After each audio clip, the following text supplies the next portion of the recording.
ஹாய்ங்க வணக்கம். இன்னைக்கு சூப்பரா ஒரு லைனிங் ப்ளவுஸ் தான் தைக்க போறோம். ரொம்ப ரொம்ப ஈஸி மெத்தட்ல ஸ்டெப் பை ஸ்டெப்பா எல்லா ஸ்டெப்புமே ரொம்ப ஈஸியா தைக்கலாம். எப்படி தைக்கிறதுன்னு பார்க்கலாம். அதுக்கு லைனிங் ப்ளவுஸ் இந்த மாரி கட் பண்ணி வச்சிருக்கேன். இப்போ ஃப்ரண்ட் சைடில் வந்து ஓப்பன் பண்ணிக்கிறேன். ஊக்கு தைப்போம் இல்லையா? அது வந்து ஓப்பன் பண்ணிக்கிறேன். ஓப்பன் பண்ணி எடுத்துட்டு நெக்கு சுற்றி ஃபஸ்ட்டு ஒன்றா வச்சு தையல் போட்டுக்கலாம். லைனிங்கையும் மெயின் துணியும் இது போல் ஒரு துணி மேலே ஒரு துணி நல்ல பக்கம் மேலே பார்த்த மாதிரி வச்சு தையல் போட்டுக்கலாம். நெக் சுற்றி ஒரு 1/4 இன்ச்சுக்கு நம்ம தையல் போட்டுக்கலாம். இது போல் நம்ம தைக்கும்போது ரொம்ப ஈஸியாக தைக்கலாம். இது வீடியோ முழுசாக பாருங்கள். ஸ்டெப் பை ஸ்டெப்பாக எல்லாமே சொல்லியிருக்கேன். ஈஸியாக தைக்கலாம் பாருங்கள். இப்போ நெக்கு சுற்றி தையல் போட்டுட்டு சுற்றி ஓர தையல் போட்டுக்கலாம். ஏன்னா இப்போ லைனிங்கும் மெயின் துணியும் வந்து மெயின் துணியை பார்த்திங்கன்னா கிரேப் சில்க்குன்றதுனால ரொம்ப வழுவழுன்னு இருக்குது. அதனால் சுற்றி தையல் போட்டால் தான் நம்ம தைக்க முடியும். அப்படி மிஷினில் தையல் போட பிடிக்கலன்னா நீங்கள் என்ன பண்ணிக்கலாம், கையினால் ஹெம்மிங் கூட பண்ணிக்கலாம். அதை விட இது நல்லாயிருக்கும். மிஷினில் தையல் போட்டுடலாம் டக்குன்னு. இந்த போல் தையல் போட்டுட்டு சுற்றி இருக்கிற எக்ஸ்ட்ரா இருக்கிற துணியெல்லாம் கட் பண்ணி எடுத்துட்டேன். கட் பண்ணிவிட்டு இப்போது ஷோல்டர் பிடிச்சிக்கலாம். ஷோல்டருக்கு நம்ம 1/2 இன்ச்சு 1/4 இன்ச்சுன்னு துணி விட்டுருப்போம். அந்த அளவு துணியை மட்டும் கரெக்டாக பிடிச்சிக்கணும். அப்படி நம்ம எக்ஸ்ட்ராவோ கம்மியாகவோ விட்டுட்டோம்னா நெக் வந்து லூஸ் ஆகிடும். நம்ம எந்த அளவுக்கு கட் பண்ணும்போது ஷோல்டருக்குன்னு விடுறோமோ அந்த அளவுக்கு தான் ஷோல்டர் பிடிக்கணும். ஷோல்டரில் கரெக்டாக 2 தையல் போட்டுக்கலாம். அப்படியே தையலுக்கு தையல் மேலே 2 தையல் போட்டுக்கணும். மேலே கீழெல்லாம் போடக்கூடாது. இப்போ இது போல் டாட் வரைஞ்சி வச்சுருக்கேன். இந்த டாட்டையும் பிடிச்சிக்கலாம். டாட் பிடிக்கும்போது ரஃப் அடித்து டாட் பிடிச்சிக்கோங்க. அப்போ தான் வந்து பிரிஞ்சு வராமல் இருக்கும். அது போல் ரஃப் அடிச்சுட்டு பிடிச்சிக்கலாம். 3 டாட் தான் இது. சென்டர் டாட் மட்டும்தான் 2 இன்ச்சுக்கு பிடிப்போம். சைடில் இருக்கிற டாட்லாம் வந்து 1/4 இன்ச்சு தான் பிடிப்போம். நல்லா ஷார்ப்பாக வர்ற மாதிரி வி மாதிரி டாட் பிடிக்கணும். இப்படி வளைச்சி ரவுண்டாலாம் வரக்கூடாது. ஸ்ட்ரெயிட்டாக இருக்கணும். அந்த லைன் நம்ம தையல் போடுற லைன் வந்து நல்லா ஸ்ட்ரெயிட்டாக இருக்கணும். இது போல் டாட் பிடிச்சாச்சு. இதே போல் 2 பக்கமும் பிடிச்சிக்கிறோம். 2 பக்கமும் பிடிச்சிட்டேன். இப்போது பட்டியை ஜாயின் பண்ணிக்கலாம். இந்த பட்டி ஜாயின் பண்ணும்போது அந்த ஷார்ப் வரும் 2 பக்கமும். அந்த ஷார்ப் வந்து கொஞ்சம் அந்த மெயின் துணியை விட கொஞ்சம் மேலே இருக்கிற மாதிரி வச்சு தையல் போட்டுக்கலாம். 1/2 இன்ச்சு இதுக்கு எக்ஸ்ட்ரா நான் விட்டுருந்தேன். 1/2 இன்ச்சு அப்படியே தையல் போட்டுக்கலாம். லைனிங் பக்கம் லைனிங் துணி வச்சுக்கணும். நல்ல துணி பக்கம் வச்சுக்கணும். எல்லா துணியும் ஒன்றா வச்சு தையல் போட்டுக்கலாம். நான் வந்து லைனிங் துணி வந்து 3 துணி எடுத்திருக்கேன். துணி நல்லா எக்ஸ்ட்ரா இருந்ததுனால 3 பீஸ் எடுத்திருக்கேன். அப்போ வந்து நல்லா ஸ்டிப்பாக இருக்கும். இப்போ கையெல்லாம் தூக்கி வேலை செய்கிறவங்களுக்கு துணி வந்து ப்ளவுஸ் மேலே ஏறாமல் இருக்கும். அதனால கொஞ்சம் ஸ்டிஃப்னஸ்க்காக ஒரு 3 துணி 4 துணி வச்சுக்கலாம். உங்கள்கிட்ட பேண்ட் பீஸோ இல்லை சுடிதார் பீஸோ அந்த மாதிரி பீஸ் இருந்தால் கூட சென்டரில் வச்சுக்கலாம் எக்ஸ்ட்ரா. அதுவும் நல்லா க்ரீப்பாக இருக்கும். இப்போது ரொம்ப ஹார்ட் ஒர்க் பண்ணுறவங்கெல்லாம் குனிஞ்சு நிமிர்ந்து பெருக்கி வாரி அந்த மாதிரி வேலை செய்கிறவங்களுக்கெல்லாம் இது போல் க்ரீப்னஸ் பட்டியில் கொடுத்து தைச்சி கொடுக்கும்போது ரொம்ப நல்லாயிருக்கும். இப்போது நம்ம எந்த அளவுக்கு கீழே எக்ஸ்ட்ரா இருக்கோ அதை அப்படியே மடித்து தைச்சிக்கிறோம். இது ரொம்ப ஈஸி மெத்தட். இந்த மாதிரி மடித்து தைக்கிறது இது போல் தைச்சிடலாம். அந்த தையல் வந்து அழகாக 1/4 இன்ச்சில் இருக்கிற மாதிரி சின்னதாக மடித்து தையல் போட்டுக்கலாம்.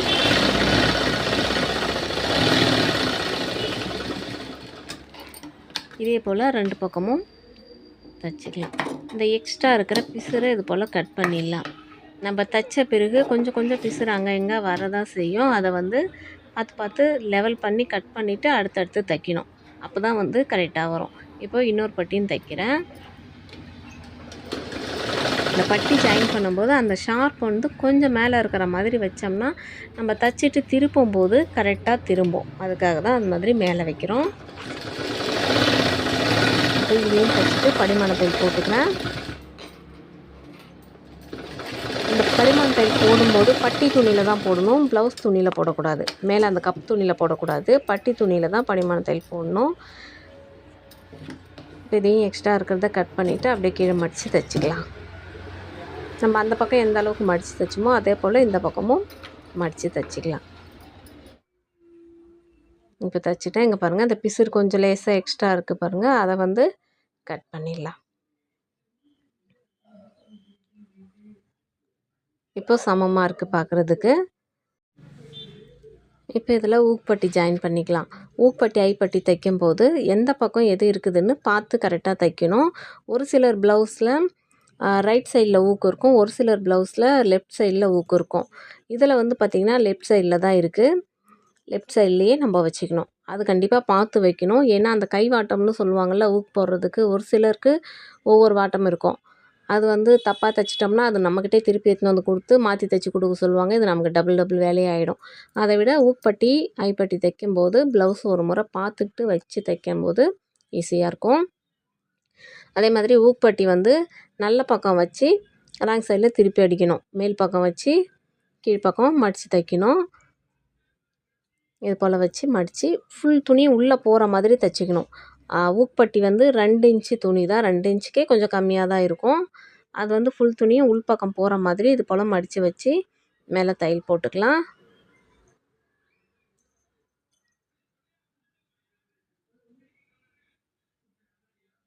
இந்த மாதிரி எக்ஸ்ட்ரா இருக்கிற நூலெல்லாம் கட் பண்ணி விட்டுடலாம்.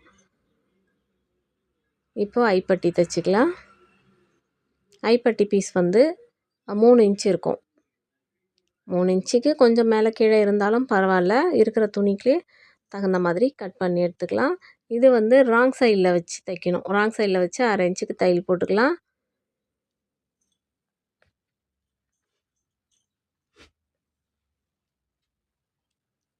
தையல் போடும்போது சமமாக போட்டுட்டு வரணும். கோணையெல்லாம் போடாமல் நேராக போட்டுட்டு வரும்போது நமக்கு அது அழகாக ஈவனாக நல்லாயிருக்கும்.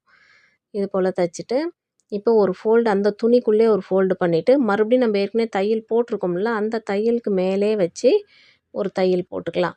நான் வந்து ஐ தைக்க போகிறேன். இதுக்கு வி தைக்கிறது இருந்தால் அப்படியே நம்ம வி தைச்சிக்கிட்டு வரணும். 5 ஊக்கு தைப்போம். 5 ஊக்குக்கு 5 வி தைக்கணும். இப்போ நான் ஐ தைக்கிறதுனால ஸ்ட்ரெயிட்டாக அப்படியே ஒரு தையல் போட்டுக்கிறேன். இந்த துணி வந்து பார்த்திங்கன்னா வெளியே தான் இருக்கும், ப்ளவுஸுக்குள்ளே போகாது. ஊக்பட்டி வந்து உள்ளே போயிடும். இந்த துணி வந்து வெளியே தான் இருக்கும். எக்ஸ்ட்ரா நம்ம வெளியே ஜாயின் பண்ணியிருக்கோம். இந்த மாதிரி இப்போ ஊக்பட்டியும் ஐப்பட்டியும் ஒன்றா வச்சுக்கிட்டு லெவல் பண்ணிக்கலாம். மேலே நெக்கு பகுதிக்கிட்ட எக்ஸ்ட்ரா இருக்கிற பீஸை கட் பண்ணிடணும். எப்போவுமே ஊக்பட்டி தான் வந்து கொஞ்சம் எக்ஸ்ட்ரா இருக்கும். அதை இது போல் சரி பண்ணி கட் பண்ணி விட்டுடணும். இந்த சின்ன சின்ன விஷயத்தை நம்ம பண்ணாத விட்டோம்னா தான் ப்ளவுஸ் வந்து நம்ம ஊக்கு போடும்போது அப் அண்ட் டவுனாக இருக்கிறது அந்த இதெல்லாம் வரும். இதை நம்ம சரி பண்ணி கட் பண்ணிவிட்டு அதுக்கப்புறமா தான் நெக் பீஸ் வந்து கொடுத்து ஜாயின் பண்ணணும், கிராஸ் பீஸ் கொடுத்து. இது போல் இதை சரி பண்ணிட்டேன். இப்போது கிராஸ் பீஸ் தைச்சிக்கலாம். இது போல் கிராஸ் பீஸ் வந்து நான் 2 தான் எடுத்திருக்கேன் நீளமாக இருந்ததுனால. இது போல் ஷார்ப் வருதில்ல, இந்த 2 ஷார்ப்பும் 2 ஆப்போசிட் சைடில் வச்சுக்கணும். அதே போல் ஷார்ப் எட்ஜ் வந்து கொஞ்சம் வெளியே இருக்கிற மாதிரி வச்சு தையல் போடும்போது கரெக்டாக வரும். நம்ம அடித்து திருப்பும்போது துணி வந்து கரெக்டாக லெவலாக தெரியும். இது போல் பாருங்கள், சமமாக இருக்கா? இப்போது ஒரு எட்ஜில் மடித்து தைச்சிக்கலாம். நான் வந்து 2 பீஸ் தான் எடுத்ததுனால 2 எடுத்திருக்கேன். இது வந்து 4லேருந்து 5 பீஸ் கூட தேவைப்படும். இது போல் மடிச்சுட்டு மறுபடியும் 2ஆக மடிச்சிக்கலாம். நீல வாக்குலேயும் 2ஆக மடிச்சுட்டு நெக்கு சுற்றி வச்சு 1/4 இன்ச்சுக்கு அப்படியே தையல் போட்டுக்கலாம். இது போல் நெக்கு சுற்றி வச்சு நெக்கு துணியோடு சேர்த்து தையல் போட்டுக்கணும். துணி எங்கேயும் பிசுறு விடாமல் சமமாக தையல் போட்டுட்டு வரணும். துணியை அதே போல் இழுக்கக்கூடாது. ப்ளவுஸ் துணியும் இழுக்கக்கூடாது, அந்த கிராஸ் பீஸையும் இழுக்கக்கூடாது. இழுக்காமல் தைக்கணும். அதே போல் இந்த நெக் பீஸ் தைச்சிட்டு வரும்போது இந்த ஷோல்டர் நம்ம ஜாயின் பண்ணியிருக்கோம்ல, அந்த ஷோல்டர் பீஸ் இருக்குல்ல, அந்த பீஸ் வந்து பேக் சைடில் விட்டுடணும். இதெல்லாம் ஒரு சின்ன சின்ன குறிப்பு தான். இதெல்லாம் நம்ம கரெக்டாக ஃபாலோ பண்ணோம்னா கரெக்டாக இருக்கும். அந்த துணி வந்து பேக் சைடில் விட்டுட்டு அப்படியே தையல் போட்டுட்டு வரணும். அதே போல் இந்த எட்ஜ்லேயும் வந்து கொஞ்சமாக மடிச்சுட்டு அப்படியே தையல் போட்டுக்கலாம்.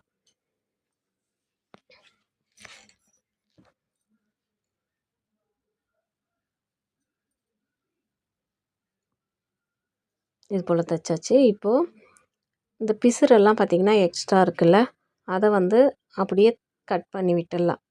நம்ம இந்த துணி வந்து ஒரே ஃபோல்டில் தைச்சிட்டு மறுபடியும் ஃபோல்டு பண்ணி தைச்சோம்னா இதை நம்ம கட் பண்ண தேவையில்லை. நம்ம 2 ஃபோல்டு பண்ணிவிட்டு அப்புறமா தைச்சிருக்கோம்ல, அதனால் இந்த பிசுரை வந்து கட் பண்ணி விட்டுட்டு அப்படியே மடித்து ஹெம்மிங் பண்ணுறதா இருந்தால் இது மேலே படிமான தையல் போட்டுக்கணும். நான் ஹெம்மிங் பண்ணல, அப்படியே மடித்து 2 ஸ்டிச் போட போகிறேன். அதனால் இப்போ அப்படியே மேலே ஓர தையல் போட்டுக்கலாம் ஃபஸ்ட்டு.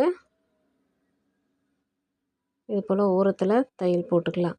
சுற்றி கோணையெல்லாம் இல்லாமல் நெளிஞ்சு வலிஞ்சு வராமல் ஸ்ட்ரெயிட்டாக அழகாக போட்டுக்கணும். ஏன்னா அந்த தையல் வந்து மேலே தெரியும். நம்ம ஹெம்மிங் பண்ணும்போது நூல் தெரியாது. நம்ம தையல் போடுறதுனால 2 தையல் அப்படியே தெரியும். அதனால் அது சமமாக இருந்துச்சுன்னா நல்லாயிருக்கும் பார்க்குறதுக்கு. இப்போ ஒரு தையல் போட்டுட்டோம். இதுக்கு பக்கத்தில் இன்னொரு தையல் போட்டுக்கலாம். அந்த துணி இருக்குல்ல, அந்த பிசுறு ஒட்டியே மறுபடியும் இன்னொரு தையல் பக்கத்துலேயே ஒரு கைட் லைன் அளவுக்கு விட்டு தையல் போட்டுக்கலாம். இந்த டபுள் ஸ்டிச் வந்து நல்லாவே இருக்கும் ஸ்ட்ராங்காக ஹெம்மிங் பண்ணுறத விட. இப்போது கைக்கு வந்து ஜாயிண்ட் இருக்குது. அந்த ஜாயிண்ட் கொடுத்து 2 பக்கமும் ஜாயிண்ட் கொடுத்து தைச்சிக்கலாம். ஒட்டு வருது. ரொம்ப சின்ன பீஸ் தான் இது. இந்த சாரீ துணியில் வந்தது வந்து ஒரு 60 பாயிண்ட்டு கூட இருக்காது. ரொம்பவே கம்மியாக இருக்கும். அதுவும் வந்து பார்த்திங்கன்னா கிராஸாக இருந்தது. அதனால் 2 பக்கமும் ஜாயிண்ட் கொடுத்துட்டு இது போல் தைச்சிக்கிறேன். 2 பக்கமும் ஜாயிண்ட் கொடுத்துட்டு கீழே வந்து அப்படியே ஒரு தையல் போட்டு அடித்து திருப்பிக்க போகிறேன். ஹெம்மிங்லாம் பண்ணலை.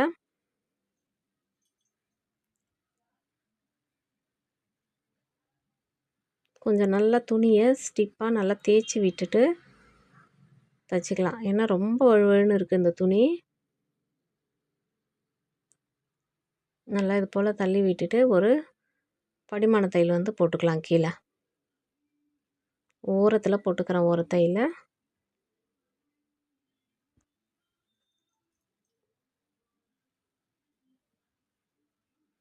இது போல் போட்டாச்சு. அதே போல் 2 ப்ளவுஸையும் தைச்சி வச்சுட்டேன். இப்போது இது மாதிரி நல்ல பக்கம் பார்த்த மாதிரி வச்சு ஆழப்படுத்திக்கலாம். இன்னும் வந்து ஆழப்படுத்தலை.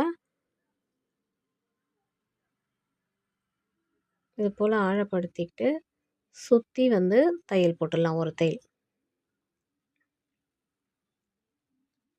இந்த ஓரத்தையல் போடும்போது துணி எதுவும் சுருக்கமாக இல்லாமல், துணி கீழே உள் பக்கம் அதுபோல் எதுவும் மடிச்சுக்கிட்டு அந்த மாதிரிலாம் இல்லாமல் நல்லா தள்ளி விட்டுட்டு தேய்ச்சி விட்டுட்டு சுற்றி தையல் போடும்போது நமக்கு துணி வந்து எக்ஸ்ட்ரா துணியெல்லாம் எதுவும் வராது.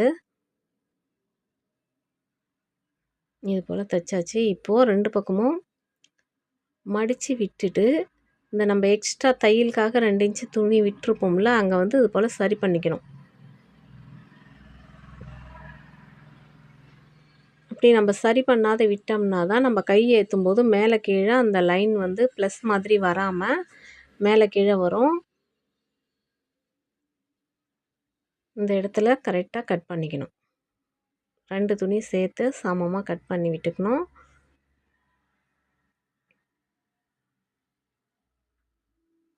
இப்போ கரெக்டாக இருக்குது. இப்போ கை ஏற்றிக்கலாம். கரெக்டாக ஸ்லீவோட சென்டரில் ஷோல்டரில் கரெக்டாக வச்சுட்டு ஆழப்படுத்தியிருக்கிற பக்கம் ஃப்ரண்ட் பக்கம் வர்ற மாதிரி வச்சுக்கணும். ஒரு ஸ்லீவ் நம்ம கரெக்டாக ஏற்றிட்டோம்னா இன்னொரு ஸ்லீவும் கரெக்டாக வந்துடும். இது போல் கரெக்டாக வச்சுட்டு 1/2 இன்ச்சுக்கு தையல் போட்டுக்கலாம். இது போல் லைனிங் துணிலாம் வந்து 1/4 இன்ச்சுக்கு போட்டோம்னா அந்த பிசுறு வந்து பிரிச்சுக்கிட்டு வந்துடும். அதனால் நல்லா ஒரு 1/2 இன்ச்சுக்கு தையல் போட்டுக்கணும். அதே போல் இந்த சென்டரில் வந்து துணி கொஞ்சம் மடிஞ்சிருக்குல்ல, அதை கைடு கொஞ்சம் தூக்கிட்டு அட்ஜஸ்ட் பண்ணி வச்சோம்னா கரெக்டாக வந்துடும். ஸ்லீவ் ஏற்றும் போதும் கை வந்து துணியை பிடிச்சி இழுக்கக்கூடாது. இழுக்காமல் நம்ம தையல் போடும்போது தான் கரெக்டாக அந்த சுருக்கம்லாம் இல்லாமல் கரெக்டாக வரும். இது போல் பார்த்திங்கன்னா கரெக்டாக வந்துருச்சு. இப்போது இன்னொரு தையல் போட்டுக்கலாம். அதுக்கு மேலே இன்னொரு தையல் போடணும். இந்த இன்னொரு தையல் போடும்போது தான் ரொம்ப கவனமாக போடணும். துணி வந்து உள்பக்கம் மாட்டிக்கும். நம்ம முதல் தையல் போடும்போது தனித்தனியாக நம்ம துணி வச்சு போடுறோம். இப்போ 2 ஜாயிண்ட் ஆகிருக்கிற துணி வச்சு போடும்போது என்ன ஆகும்னா துணி வந்து மாட்டிக்கிட்டு நம்ம சேர்த்து தைச்சிருவோம். அந்த மாதிரி சேர்த்து தைக்காமல் கவனமாக தைச்சிக்கணும். இப்போது நம்ம கீழ்ப்பக்கம் வந்து மார்க் பண்ணிக்கலாம்.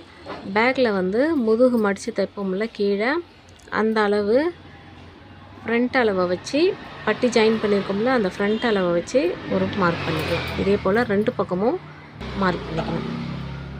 நம்ம கடைசியாக தான் பேக் தைக்கிறோம். அதனால் ஃப்ரண்ட் அளவை வச்சு மார்க் பண்ணிவிட்டு அப்படியே 2 மடிப்பாக மடித்து ஓரத்தில் தையல் போட்டுக்கலாம். கொஞ்சம் இந்த பேக்கில் மடிக்கிறது வந்து நல்லா பட்டையாக மடிக்கணும். ஒரு 1 இன்ச் அளவுக்கு பட்டை இருக்கணும். மடிச்சுட்டு இப்போது சுற்றளவு மார்க் பண்ணிக்கலாம்.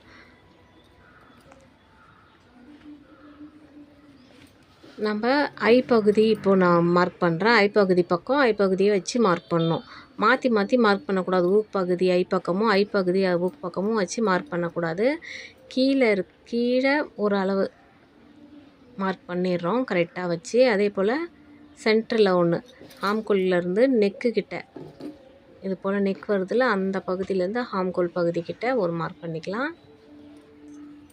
2 இடத்துல மார்க் பண்ணால் போதும். இப்போ இதை அப்படியே ஜாயின் பண்ணிடலாம். ஜாயின் பண்ணிவிட்டு இப்போது ஸ்லீவ்லேயும் அதே போல் கீழ்ப்பக்கம் மார்க் பண்ணிக்கணும்.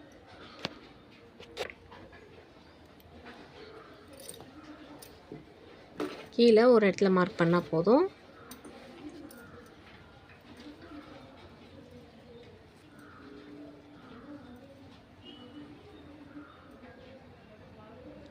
கரெக்டான அளவு வச்சு மார்க் பண்ணிக்கலாம்.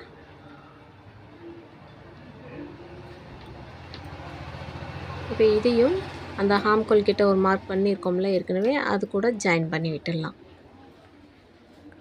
இது போல் இப்போ இது போல் 3 லைன் வச்சு ஜாயின் பண்ணிட்டோம். அதே போல் அந்த பக்கமும் ஊக் பகுதியில் வச்சு மார்க் பண்ணிக்கலாம்.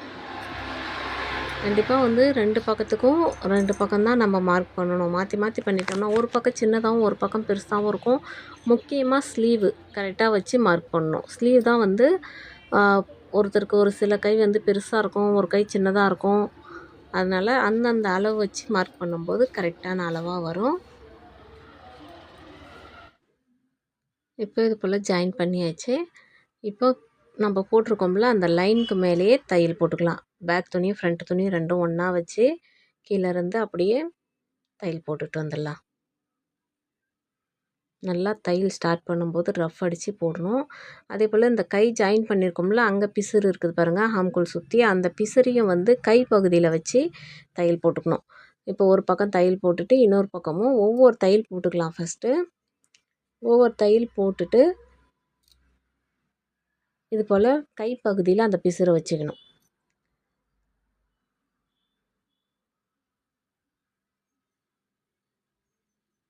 இது போல் 2 பக்கமும் ஒவ்வொரு தையல் போட்டுட்டேன்.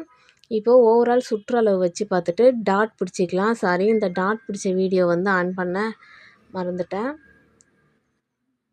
இந்த மாதிரி ஒரு 4 இன்ச்சுக்கு டாட் பிடிச்சிருக்கேன். ஹைட்டு 4 இன்ச்சும் அளவு 1/2 இன்ச்சும் அந்த அளவுக்கு தான் டாட் பிடிச்சிருக்கேன். அவ்வளோதான் துணி இருந்தது. எக்ஸ்ட்ரா இருந்த துணியை அப்படியே டாட் பிடிச்சிட்டு சைடில் எக்ஸ்ட்ரா தையல் 2 போட்டுக்கலாம். 3 தையல் மொத்தம் போட்டிருக்கணும். 3 தையல் போட்டால் போதும். ஆனால் அதை விடவே எக்ஸ்ட்ரா தையல் கேட்பாங்க. 4, 5 தையல் கூட கேட்பாங்க. 3 தையல் போட்டால் போதும். இப்போ அந்த பட்டி தைச்சோம்ல அந்த இடையில ஒரு தையல் போட மறந்துட்டேன், அதையும் போட்டுக்கிறேன். பார்த்திங்கன்னா ப்ளவுஸ் முடிச்சாச்சு. இங்கே பாருங்கள், ஸ்லீவை பாருங்கள், அந்த ப்ளஸ் கரெக்டாக வந்திருக்கு பாருங்கள். இது போல் கரெக்டாக வரணும். நம்ம கரெக்டாக அந்த ஸ்லீவை தனியாக கட் பண்ணோம்ல, அந்த மாதிரி கட் பண்ணும்போது தான் இது போல் ப்ளஸ் மாதிரி கரெக்டாக வரும். நம்ம கட் பண்ணாத அந்த ரவ தானே இருக்குது அப்படின்னு ஜாயின் பண்ணிட்டோம்னா அது மேலே கீழே வரும்.